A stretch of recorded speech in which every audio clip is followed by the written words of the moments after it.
Let me make this very clear in case you don't understand. Diddy better keep his mouth shut or they'll kill him. Like it never happened. They find him one day dead. They'll say drug overdose, fentanyl, something. Nobody will even investigate it. There'll be no autopsy, no nothing. He'll just be swept under the rug of the entertainment ecosystem.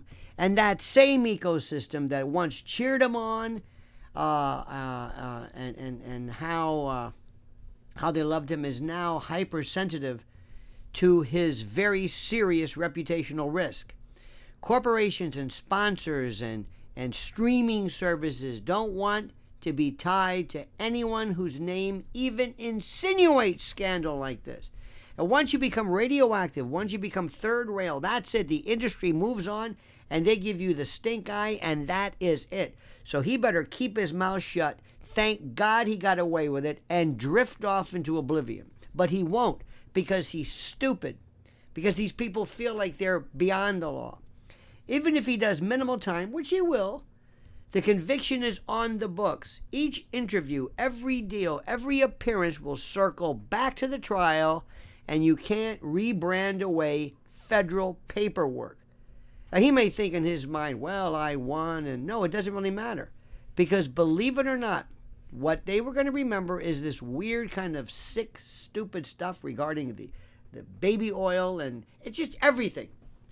You never felt sorry for him. You never saw his point of view. You thought it was overkill, but overkill doesn't inspire feelings of communion.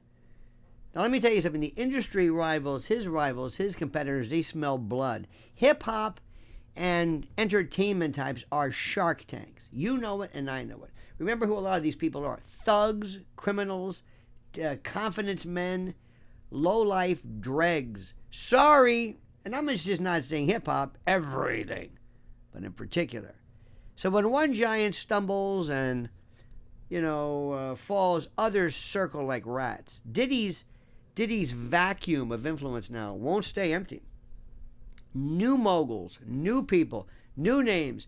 I have no interest in any of this stuff, but there's not a day that goes by when a name is not mentioned with somebody dripping in platinum I've never heard of. And they're already sliding into his place.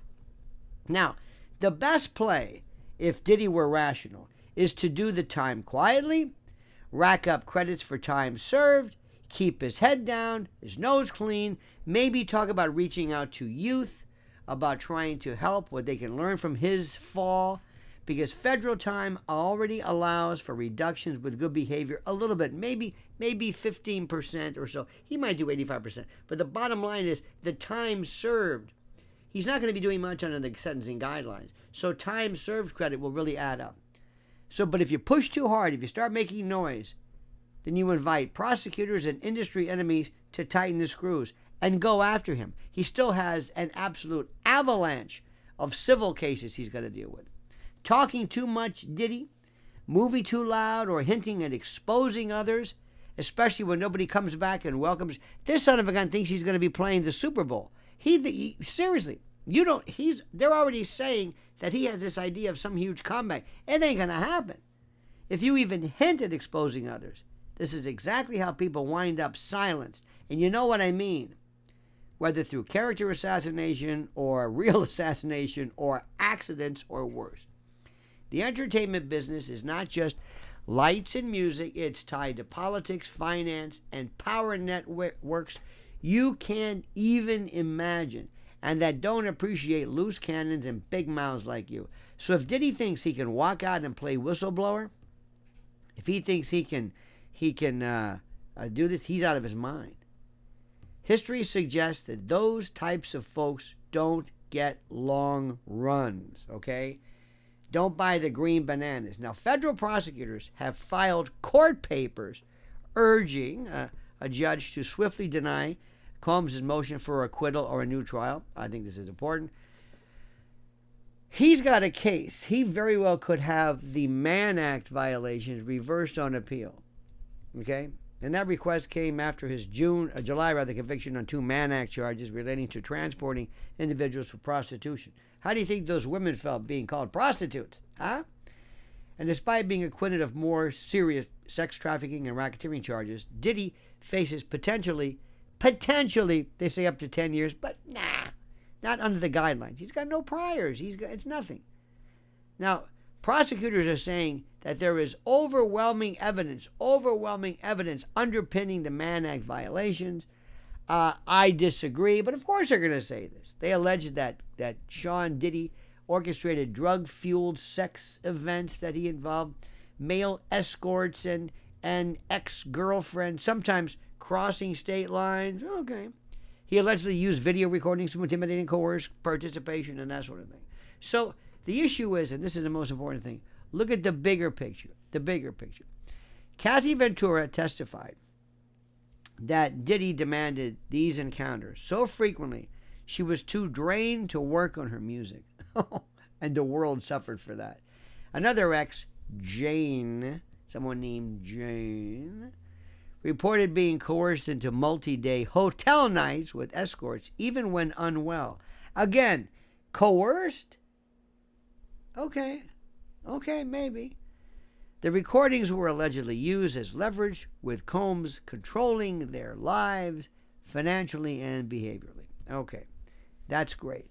Now, this being said, that's great and that's wonderful. I am telling you this. Look for the connection between Diddy, Epstein, this type of thinking. Think about what I'm saying. I'm not kidding. Look at what I'm talking about. You will find Epstein, Weinstein, Diddy, Jay-Z, Oprah, the usual suspects. You don't fit into this little tiny world and not bump into each other. Now, whether it traverses into criminal activity is a different story. I want to remind you something. You and I can engage in a lot of stuff. I can use my power, influence to have a put out or get out. There are cops. There are people. There are bar managers who will have sex with women and using extra shifts as leverage. Is that trafficking? I don't think so. Is that sex? Is that fraud, force, or coercion? Well, maybe. But is that really it? No. But it happens a lot. Do you know how many times people, women in particular, have said that they have been a part of this, where they have felt intimidated and put? Yes, a lot of folks. The bottom line, my friend, is simply this. And this is what's incredible. This is what's critical. He is so stupid. He is so stupid when he realizes it's over, when they say, look, he got away with murder, and he's going to say, wait a minute, but what about him? What about Jay-Z? Now, I'm not saying Jay-Z is involved in anything, but a lot of people say, what about Jay-Z? Why Beyonce? Hey, if the public knew about their fraud, and by the way, exposing them. See, these people have narratives. They have stories about who's really married, who's not, who's gay, who's this. Again, I'm not naming anybody in particular, but there's a lot of stories out there. So if he figures, look, I got to get what's coming to me. It's almost like the mobster who goes away and was promised by the mob, who was promised to how do I say this? That they would take care of your family and all this kind of jazz. When it turns out they're abandoned. And they feel left out. Hey, what about me? My family went on welfare. This is the oldest story in the book. Especially when you went away and you say, I took the fall. I never gave up anybody. Now, where's mine? Who are you? Diddy who? And they're going to run from you because their own labels and their own companies are going to be telling them this guy is radioactive. So Diddy, I'm telling you, listen to what I'm saying and watch. If they want to just ice you, if they figure, you know what, you're just not worth our time, nobody is going to ask for an investigation. We don't even know what happened to Virginia Giuffre. We still don't know. The number one accuser of Jeffrey Epstein is self-harmed, and we still don't know. My friend, when they want you to go away, you just go away. It's that simple. Do I make myself clear? These are nasty people. But we also have an incurious, lazy group of people who don't really care about him one way or the other. All right, dear friends. Have a great and glorious day. Subscribe to Lionel Legal. We need your likes. We need your subscriptions. 80% of the people who watch our videos don't even subscribe. I want your thoughts and comments. Write down, read them, spread with the word. What do you think is going to happen to Diddy? What should Diddy do? What would you recommend? A lot of people watch our channel, believe it or not. I'm telling you. And who knows? Diddy himself may be reading your comment.